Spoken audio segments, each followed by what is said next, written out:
నమస్తే ప్రజలారా, welcome to news one network. ఒక అంశాన్ని అయితే ఈరోజు మీ ముందుకు తీసుకురాబోతా ఉన్నాను. తెలంగాణ ముఖ్యమంత్రి రేవంత్ రెడ్డి గారు మాట్లాడుతున్నటువంటి మాటలు చాలా వివాదాస్పదంగాను, ఒక రకంగా ఆలోచిస్తే చాలా హాస్యాస్పదంగా కూడా కనపడతా ఉన్నాయి. ఏం చెప్తాడు సారు?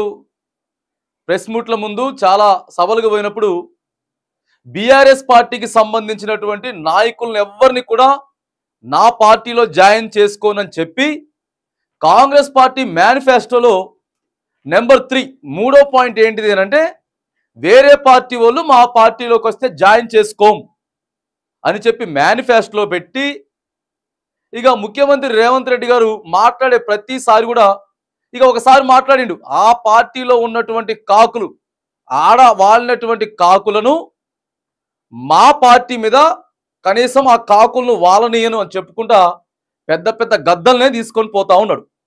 ఓ పక్కేమో అవతల పార్టీ వాడు నాకు ఒక్కడు కూడా అవసరం లేదు, అసలు మేము జాయిన్ చేసుకోం అని చెప్తే, కాకులు కాకులు అని చెప్పి పదే పదే నాయకులను ఉద్దేశించి రేవంత్ రెడ్డి మాట్లాడి ఇవాళ ఏం చేస్తున్నాడు? మరి వచ్చినట్టు అందరిని తీసుకొని పోతా ఉన్నాడు.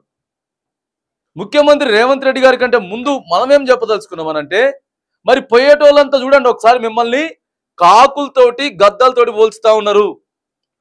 అది మీరు ఆలోచించుకోకుండా ఇక క్యూ లైన్ కట్టి వరుసగా పోతా ఉన్నారు.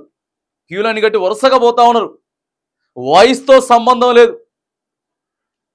రాజకీయాలతో సంబంధం లేదు, విలువలతో సంబంధం లేదు, పరువులతో సంబంధం లేదు.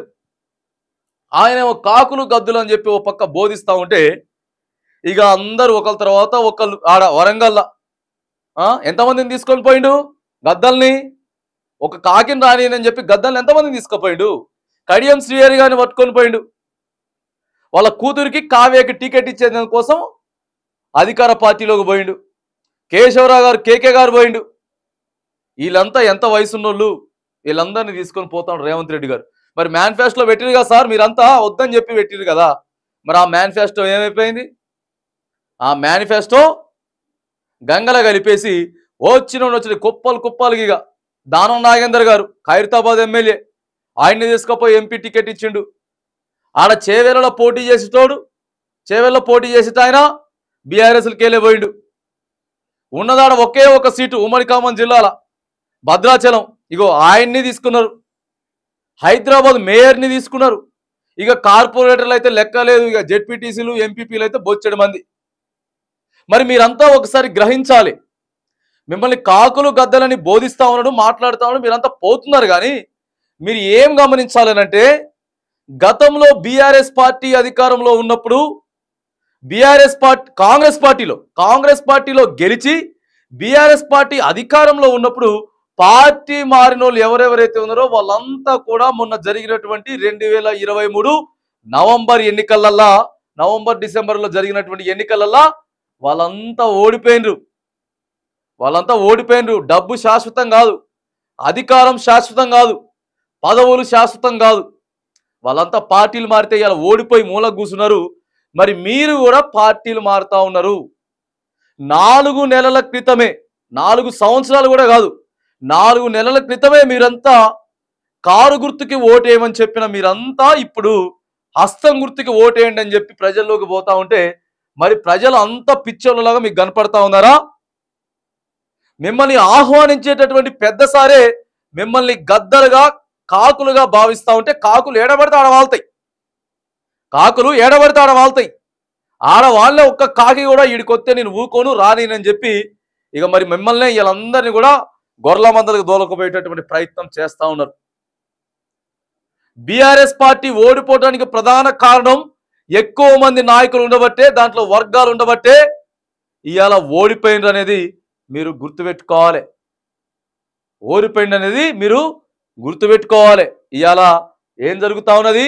అందరూ కూడా క్యూ లైన్ కట్టి పోతా ఉన్నారు, నాయకులు పెరుగుతూ ఉన్నారు. ఆడ మొత్తం ఏమవుతుంది అంటే అప్పుడు చల్లా చెదురైతుంది. ఇగో ఎవరైతే తక్కువ మంది ఉన్నారో వాళ్ళకే అవకాశం వచ్చేటటువంటి ఆస్కారం ఉంటుంది. మొత్తం ఇక ఖాళీ అయిపోతా ఉన్నది బీఆర్ఎస్. మరి చెప్పిన మాట మీద, మాట్లాడినటువంటి మాటల మీద, ఇచ్చినటువంటి హామీల మీద నిలకడ లేకుండా ఇగో రేవంత్ రెడ్డి గారు అందరిని కూడా గుంజుకొని వాళ్ళ దొడ్లోకి తీసుకుపోతా ఉన్నాడు. కానీ ఇది మీ పార్టీకే చాలా ప్రమాదకరం అనేది మీరు మర్చిపోతా ఉన్నారు. మీ పార్టీకే చాలా ప్రమాదకరం అనేది మీరు మర్చిపోయి వచ్చినట్టు ఇలా పార్టీలు మారుతారు. మీ దగ్గరే స్థిరంగా ఉంటారని గ్యారంటీ ఉన్నదా?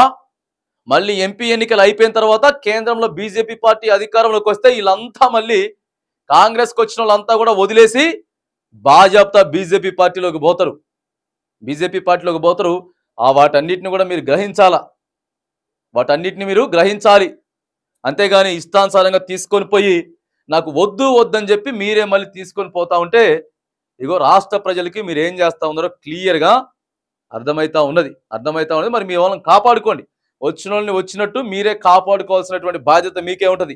మళ్ళీ వీళ్ళు అటో ఇటో జంపేటటువంటి అవకాశాలు క్లియర్గా ఉంటాయి. కాబట్టి మీ పార్టీ క్రమశిక్షణతో పాటు ముందుకు పోవాలి. చెప్పింది ఎట్లా చేయట్లేదు. కానీ భాజపా ప్రజలకి మాత్రం మీరు 6 గ్యారెంటీలు ఇచ్చేదానికి, ఆ తర్వాత రుణమాఫీ చేసేదానికి, మీరు ఏవైతే హామీలు ఇస్తారని చెప్పినారో హామీల గురించి మాత్రానికి ఖచ్చితంగా ప్రజల తరపున పోరాటానికి ప్రశ్నించే గొంతుకలు ఎన్నో ఉన్నాయి. కానీ ఇది ఇంత కూడా మీ పార్టీకే మైలేజ్ తగ్గించేటటువంటి అంశాన్ని కూడా ఇక్కడ మీకు అదే జరుగుతూ ఉన్నది. మీ పార్టీ డౌన్ అయ్యేటటువంటి అంశాలనే ఇగో మీరు ఒకటి మాట్లాడి ఒకటి తీసుకెళ్తా ఉంటే ప్రజలంతా కూడా పార్టీ మారేటోళ్ళని, పార్టీ మార్పు చేసి ఏ పార్టీలోకి తీసుకుంటున్నారో వాళ్ళని ప్రతి ఒక్కరిని కూడా ప్రజలు అబ్జర్వేషన్ చేస్తూ ఉన్నారు. ఇగో మిమ్మల్ని మీరు తర్వాత టర్మ్స్ ఎన్నికలు ఏవైతే ఉంటాయో దాంట్లో ఖచ్చితంగా ఓడిపోవడానికి మీరంతా సిద్ధంగా ఉండాలని కూడా ఈ వేదికగా మనం తెలియజేస్తా ఉన్నాం.